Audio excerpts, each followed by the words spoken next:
क्या आपने कभी सोचा है पैसों का मनोविज्ञान क्या है और कैसे यह आपके जीवन को प्रभावित कर सकता है?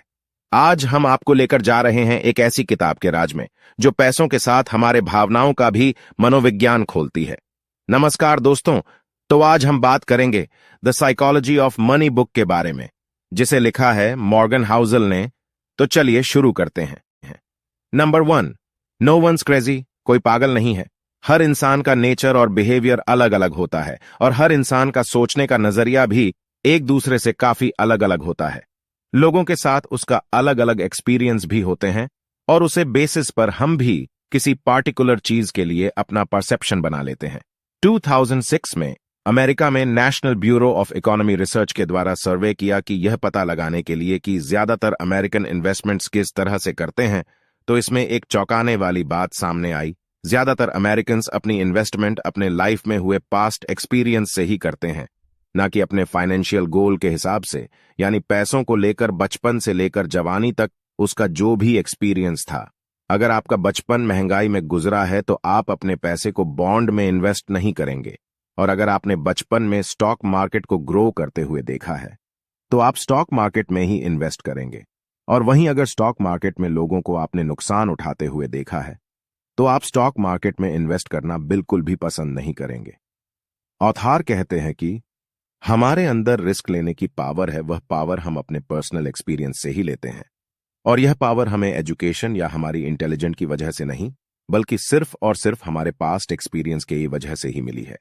एग्जाम्पल के लिए, जब आप छोटे थे और आपके फादर ने अपने रिलेटिव और फ्रेंड्स के लिए उधार दिए थे और वह पैसे उन्हें आज तक ना मिले, तो आपके मन में भी यही ख्याल आएगा कि रिलेटिव और फ्रेंड्स को कभी उधार नहीं देना चाहिए।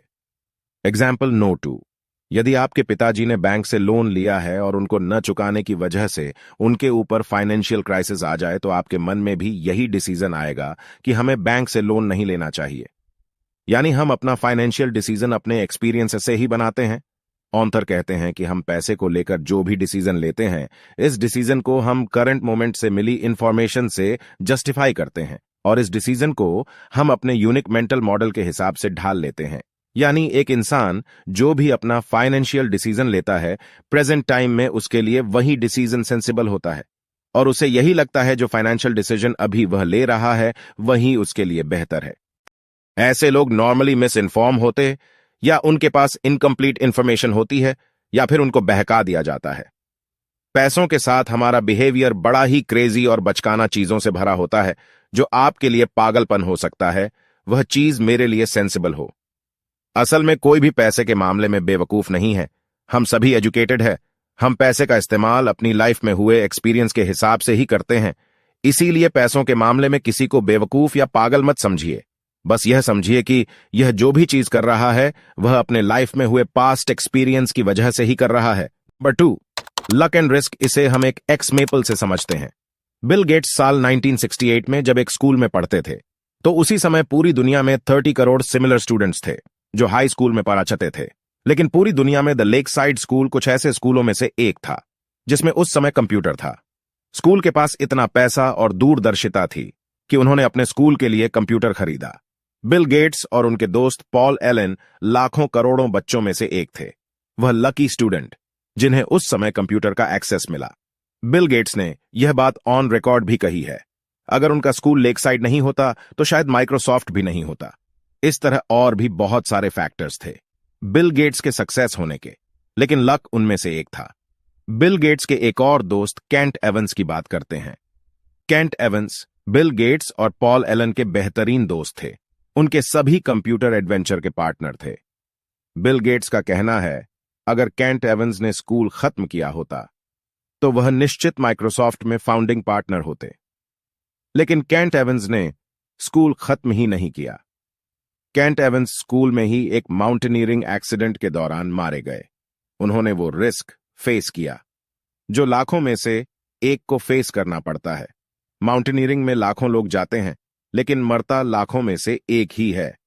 ऑथर लक और रिस्क का कॉन्सेप्ट इस एग्जाम्पल से सिखाते हैं। बिल गेट्स और केंट एवंस बिल्कुल एक जैसी कैपेबिलिटीज रखते थे।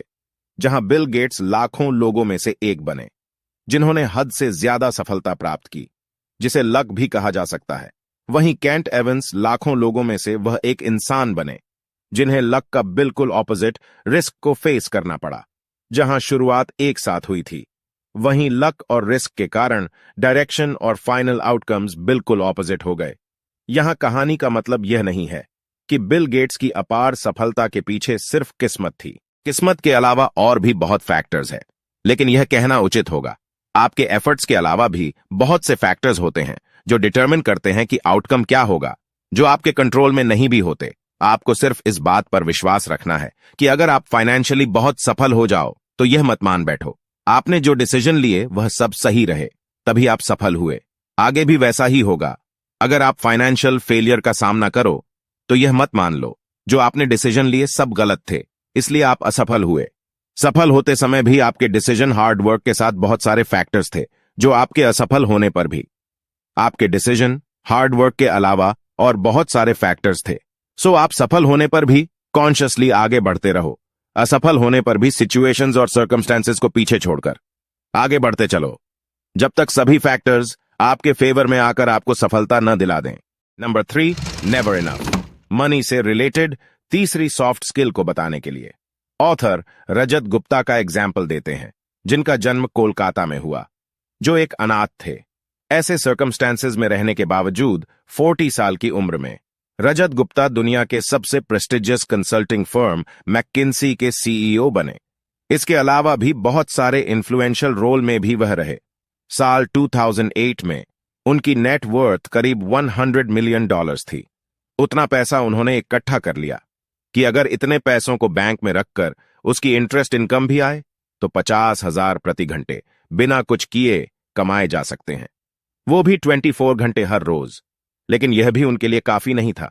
वह करोड़पति से बहुत ही डेस्परेटली अरबपति बनना चाहते थे। उस समय वो गोल्डमैन सैक्स, जो दुनिया की बड़ी इन्वेस्टमेंट बैंकिंग कंपनी है, उसके बोर्ड ऑफ डायरेक्टर में शामिल हुए। अपने अरबपति बनने के डेस्परेशन में इतनी वेल्थ होने के बावजूद भी उन्होंने सेटिस्फैक्शन न होने के कारण ऐसा काम किया जिसने उनकी इतने सालों की रेप्यूटेशन को मिट्टी में मिला दिया। उन्हें इनसाइडर ट्रेडिंग के गुनाह के लिए दोषी पाया गया। दोषी करार होने के बाद उन्हें जेल जाना पड़ा। ऑथर रजत गुप्ता के एग्जाम्पल के साथ बताते हैं, ऐसे बहुत सारे लोगों के साथ यह प्रॉब्लम होती है।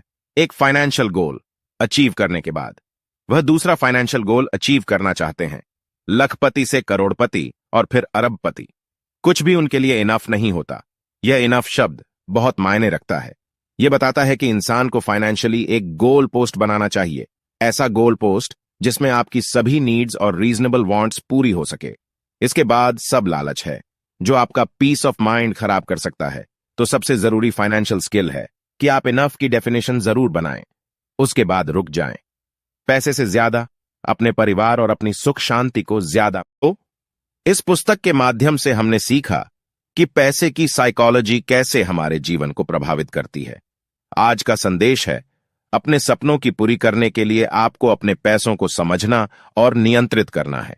आपका सफल होना निर्भर करता है कि आप कितना बदलने को तैयार हैं। अगर आपको यह वीडियो पसंद आया हो तो प्लीज लाइक करें, सब्सक्राइब करें और अपने दोस्तों के साथ शेयर करें। आपका समर्थन हमारे लिए महत्वपूर्ण है। याद रखें, सपने बड़े होते हैं, लेकिन उन्हें पूरा करने का पहला कदम आपके हाथों में होता है। इस वीडियो को देखने के लिए आपका बहुत बहुत धन्यवाद।